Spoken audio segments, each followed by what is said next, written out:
Quiero saludar a esta hora en Medellín, en Colombia, a Santiago Ortega. Él es ingeniero de la Escuela de Ingeniería de Antioquia. Señor Ortega, bienvenido, buena tarde, gracias por acompañarnos en NTN 24. Buenas tardes, Idania, y muchas gracias por la invitación. No, gracias a usted por estar con nosotros. Ingeniero, ¿qué ocurrió aquí? ¿Qué falló? ¿Qué ha pasado que estamos al borde de que esta represa colapse completamente y se produzca una inundación de grandes proporciones? Bueno, digamos, al principio, desde el 28 de abril, hubo un primer fallo sobre el túnel de desviación, que es ese túnel que se usa para que el agua, digamos, pase de un espacio seco para trabajar en la presa y el río siga pasando por ahí.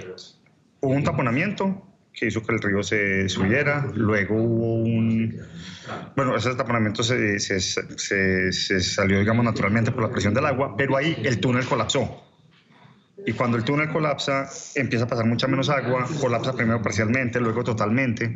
Había otros dos túneles auxiliares que se habían cerrado en ese momento y los trataron de destapar, pero a medida que subía el nivel del agua, el único lugar por donde podían sacar el agua era por la casa de máquinas, que eso implicaba inundar equipos muy costosos, turbinas, transformadores, generadores, y perder los dos equipos que estaban ahí. Pero era el único túnel por donde podía sacar el agua porque la presa no estaba terminada y no está terminada todavía. Faltan 7 metros para poder terminar la presa y que el agua que vaya llegando pase por una cosa que se llama el vertedero, que es una estructura diseñada para pasar el exceso de agua. Esa que están viendo. Ahora, ingeniero... Sí. Entonces, eso fue al principio. Ayer, uno de los túneles de la casa de máquinas colapsó. Y eso fue lo que hace que todo el mundo esté en alerta máxima. Porque si deja de salir agua por la casa de máquinas, esa agua va a crecer muchísimo más rápido, la presa no está lista. Y además eso entorpece mucho las acciones del avance de la obra. Okay. Entonces, y eso es cuando mostraban los videos que uno veía que bajaban como por un zigzag el agua y demás. Sí. Esa es la vía de entrada de la obra. Entonces, por eso estaban muy preocupados hoy. De hecho, sigue saliendo agua pues, por esos túneles, por eso es el momento de alerta máxima, pero se sigue trabajando en terminar la obra y en subirla lo suficiente. Vamos por parte, para intentar entender y sobre todo para que nuestra teleaudiencia entienda. Las condiciones atmosféricas de los últimos días en Colombia, lluvias constantes, permanentes, intensas, ¿han también complicado la situación? Claro, porque el río Cauca, que es uno de los ríos más grandes de este país, coge muchísima agua y en este momento estamos en una carrera contra el tiempo, en ser capaces de terminar la presa antes de que el nivel del agua llegue hasta allá. Entonces, si nos llega menos agua, evidentemente pues va a ser más fácil llegar a tiempo. Pero cuando hay crecientes, cuando tenemos este clima, además que el agua tampoco ayuda mucho en la obra, y las lluvias no de todo el país, sino las locales tampoco ayudan, complica mucho la situación. Claro, pero digamos, en una obra de esta dimensión, de esta magnitud, ¿no era previsible que algo así pudiese presentarse?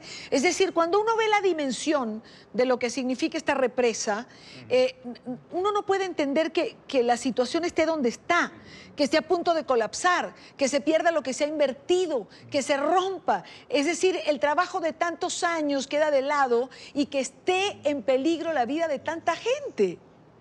Sí, es una situación absolutamente dramática. Absolutamente dramática, y es un golpe muy fuerte también para la ingeniería nacional. Esto probablemente es muy difícil decir si una cosa se podía prever o no, ¿cierto? De hecho, por alguien, uno de mis colegas decía que es mucho más el historiador que adivino. Uno como ingeniero trabaja con ciertos niveles de riesgo, con ciertas preparaciones, decisiones de obra, decisiones de ingeniería. Uno contra el riesgo nunca se puede cubrir completamente, ¿cierto? Uno maneja con unos niveles de confiabilidad. Aquí falló algo, evidentemente, que no se preveía, pero si eso falló porque era una cosa que no se podía prever, porque en ingeniería también pasa mucho eso, ¿cierto? Aquí lo que falló fue el macizo rocoso, y la geología es una ciencia difícil donde no se conoce todo lo que hay ahí y donde se trabaja con márgenes de seguridad muy altos, pero de todas maneras siempre hay unos márgenes de error de cosas que no se pueden percibir y que los equipos no muestran y que los estudios no muestran. Entonces lo que hay que definir acá, que no se puede definir hoy, sino que para parte pues, de un estudio juicioso, es si se hizo un trabajo juicioso, responsable, seguro y con buenas prácticas de ingeniería, que fue que hubo un fallo, que era una fuerza mayor, una cosa más allá que hizo que fallara, o si efectivamente hubo decisiones equivocadas, unos temas de diseños insuficientes, unos temas de gestión del riesgo inadecuados, pero como le digo, es muy difícil saber qué fue lo que pasó. Las investigaciones lo dirán. Usted bien lo ha señalado, las investigaciones lo dirán. Una sola pregunta, nadie tiene una bola de cristal, bien decía usted que ser adivino no es fácil, pero digamos que los ingenieros tienen un conocimiento particular. ¿Usted cree que esta presa va a soportar? ¿Usted cree que esto va a aguantar o que hay que prepararse para lo peor? No, la presa soporta.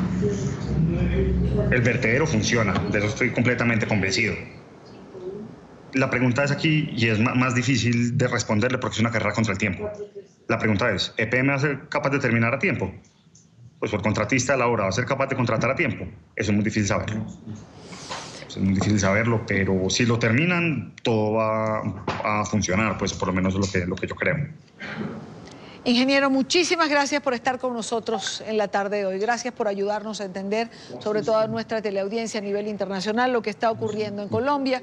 Es ya una tragedia y evidentemente puede tener una dimensión mayor que nadie quisiera que ocurra. Gracias por estar en NTN 24. Gracias a ustedes, Dani, y gracias por compartir esta información tan importante pues, para todas las personas en el área de influencia.